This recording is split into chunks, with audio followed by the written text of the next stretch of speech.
Halo anak-anak, jumpa lagi dengan Bapak Janu di pelajaran Ilmu Pengetahuan Alam. Nah, kali ini kita akan membahas mengenai interaksi dalam suatu sistem membentuk pola.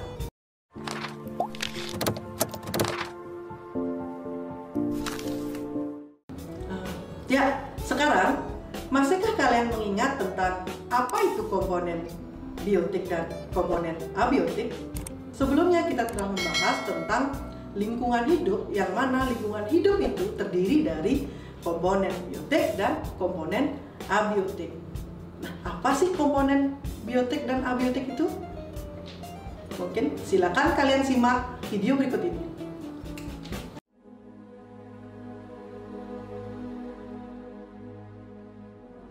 Biodiversity is a term that represents the total variety of all life on Earth.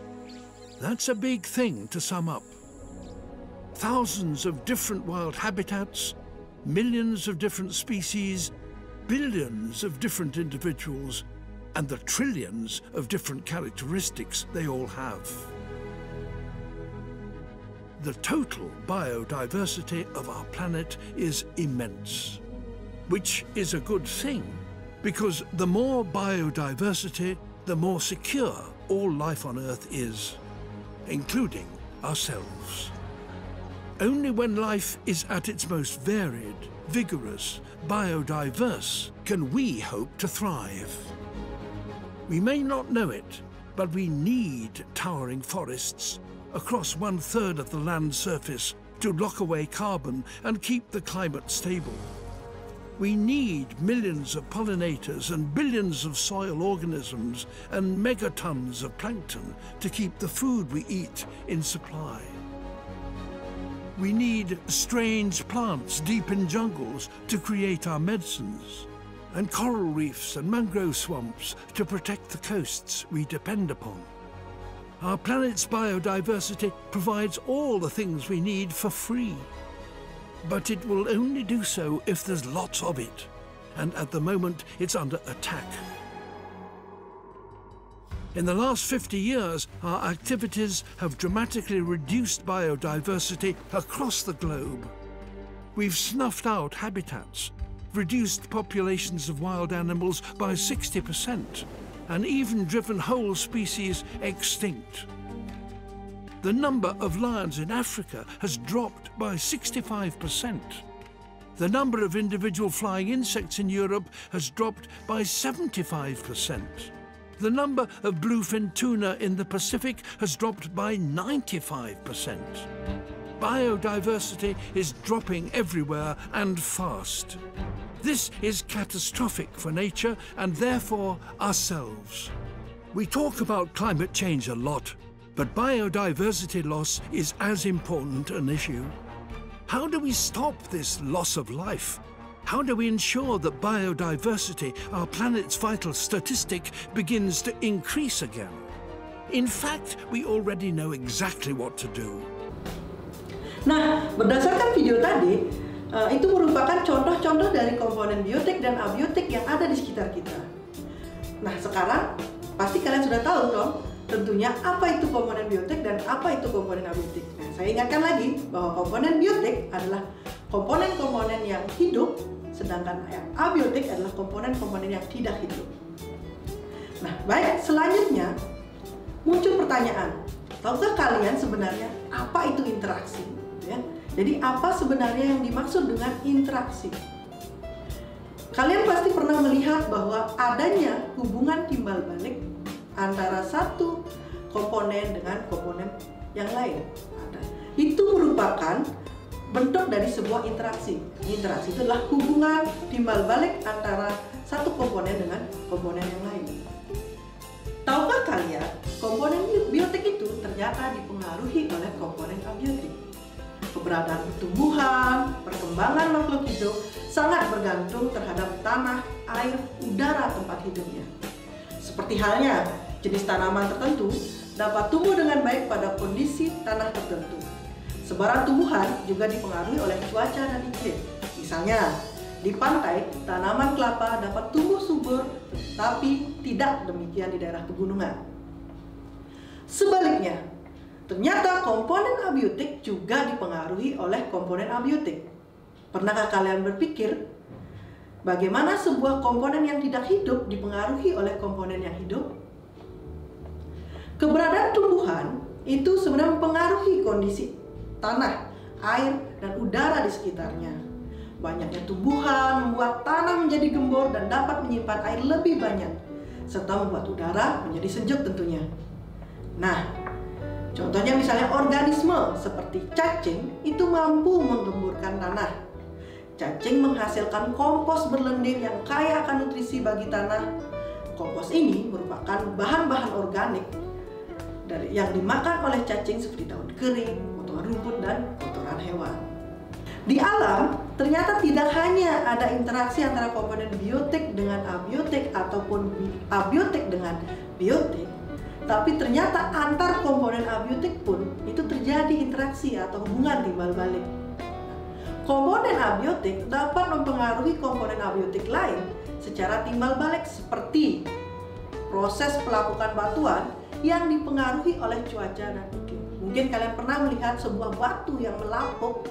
Itu merupakan adanya interaksi antara abiotik dengan abiotik lain, di mana proses dari pelapukan batu ini dipengaruhi oleh keadaan cuaca dan iklim di sekitarnya. Nah, selain itu, mungkin hal yang pernah kalian lihat di kehidupan kalian itu adalah pelangi. Mungkin anak-anak pernah melihat pelangi? Pernah tahu bagaimana proses terjadinya pelangi? Nah, ternyata pelangi itu terjadi juga interaksi antara komponen abiotik dengan komponen abiotik lain, di mana pelangi terbentuk atas proses pembiasan. Matahari membiaskan sinarnya atau cahayanya ke tetes-tetes air yang akan menghasilkan warna-warna yang indah, yang terpisahkan satu dengan yang lainnya. Yang kita kenal dengan warna-warnanya adalah Meiji Kuhibiniu. Nah, contoh lain dari interaksi antar komponen abiotik adalah dalam proses fotosintesis, di mana dalam proses fotosintesis ini terjadi interaksi antara komponen air atau dalam molekulnya H2O, kemudian ada cahaya matahari dan ada gas karbon dioksida yang diperlukan dalam proses fotosintesis, di mana gas CO2 ini dihasilkan dari proses respirasi dari organisme lain. Nah, tentunya juga kalian semua tahu bahwa di alam ini tidak ada satupun organisme yang dapat hidup sendirian. Setiap organisme selalu membutuhkan organisme lain. Adanya hubungan yang saling membutuhkan antara satu organisme dengan organisme lain itu akan menimbulkan interaksi. Nah, pertanyaannya sekarang, bagaimana bentuk interaksi itu? Nah, mungkin kalian pernah belajar tentang yang namanya simbiosis. Nah, simbiosis ini adalah suatu bentuk interaksi yang sangat erat antara dua jenis makhluk hidup sehingga membentuk hubungan yang sangat khas. Nah, dalam kehidupan kita sehari-hari itu kita mengenal adanya 3 bentuk simbiosis. Yang pertama itu ada simbiosis mutualisme, simbiosis komensalisme, dan simbiosis parasitisme. Pertama, kita akan bahas tentang simbiosis mutualisme. Nah, mungkin kalian pernah pelajari sebelumnya ketika di sekolah dasar terkait dengan simbiosis mutualisme. Nah, simbiosis mutualisme ini merupakan hubungan timbal balik yang saling menguntungkan antara organisme yang satu dengan organisme yang lainnya. Jadi di sini adanya saling menguntungkan, tidak ada satu pihak yang diuntungkan atau satu pihak dirugikan. Nah, contohnya misalkan kupu-kupu. Contohnya kupu-kupu ketika dia hinggap di sebuah bunga gitu ya. Kupu-kupu hinggap di sebuah bunga. Kupu-kupu ini itu mengambil nektar pada bunga untuk keperluan makanannya. Kemudian dari proses pengambilan nektar ini ternyata membantu bunga untuk proses penyerbukannya, sehingga mempercepat proses penyerbukan pada bunga itu sendiri. Nah, contoh lain dalam simbiosis mutualisme adalah adanya bakteri E. coli yang terdapat dalam usus manusia. Nah, di mana antara manusia dengan bakteri E. coli ini itu Keduanya memiliki interaksi yang saling menguntungkan. Manusia diuntungkan karena terbantu pencernaannya oleh Bacteria coli, sedangkan Bacteria coli itu sendiri itu mendapatkan keuntungan dengan memperoleh makanan dalam usus manusia. Kedua, yaitu simbiosis komensalisme, di mana simbiosis ini itu merupakan hubungan timbal balik yang mana satu pihak mendapatkan untung sedangkan pihak lain itu tidak dirugikan maupun diuntungkan gitu. Contohnya adalah ketika kalian mungkin pernah melihat ada tanaman sirih. Nah, tanaman sirih ini itu ada di sebuah pohon nangka. Nah, tanaman sirih ini memanfaatkan pohon nangka itu sebagai tempat hidupnya, sedangkan pohon nangka itu tidak mendapatkan keuntungan maupun kerugian dari keberadaan tanaman sirih tersebut. Itu contoh dari simbiosis komensalisme. Mungkin kalian bisa amati sekitar kalian dan temukan contoh lain tentang simbiosis komensalisme.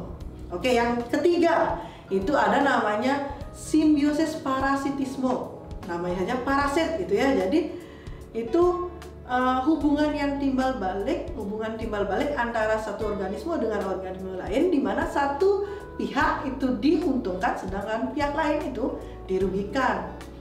Contohnya misalkan ada cacing pita yang hidup di tubuh manusia, di mana cacing pita ini tentunya mendapat keuntungan karena dia mendapat makanan gratis di dalam usus manusia, sedangkan manusia justru mendapat kerugian. Hal tersebut dikarenakan sari-sari makanan yang seharusnya digunakan oleh manusia untuk metabolismenya ternyata menjadi berkurang, gitu ya. Jadi menjadi berkurang akibat keberadaan cacing pita tersebut. Nah, biasanya dengan adanya kehadiran cacing pita ini itu menyebabkan penyakit yang disebut dengan taeniasis dan cysticercosis, gitu ya. Dimana nanti penderitanya akan mengalami pusing dan mual-mual. Nah, kemudian selain itu ada contoh lain, gitu ya. Contoh lain, pola interaksi antara benalu dengan inangnya. Pola interaksi benalu dengan inangnya juga termasuk salah satu contoh simbiosis parasitisme, di mana benalu sesungguhnya memiliki klorofil yang dapat melakukan proses fotosintesis secara mandiri atau dikenal dengan autotrof. Tetapi kenyataannya ia mengambil alih air dan unsur hara yang berasal dari inangnya. Hal tersebut terjadi karena benalu, gitu ya. Karena benalu tidak mempunyai akses akar menuju ke tanah. Nah, tumbuhan inang seperti nangka, cempedak, atau beringin dirugikan sebab separuh dari hasil penyerapan akar digunakan untuk perkembangan tanaman benalu. Itu tadi merupakan contoh dari simbiosis parasitisme. Mungkin kalian pernah melihat contoh lain tentang simbiosis parasitisme di lingkungan kalian? Ya anak-anak, nah tadi itu merupakan materi tentang interaksi sebuah sistem dalam membentuk pola. Nah, jika anak-anak masih memiliki kesulitan atau masih memiliki pertanyaan-pertanyaan, anak-anak bisa tulis di kolom komentar yang di bawah ini. Kemudian nanti Bapak memiliki kesempatan, Bapak akan diskusi dan akan menjawab pertanyaan anak-anak semua pada kolom komentar. Jadi sekian pembelajaran kita hari ini, dan Bapak tutup dengan sampai jumpa dan tetap semangat.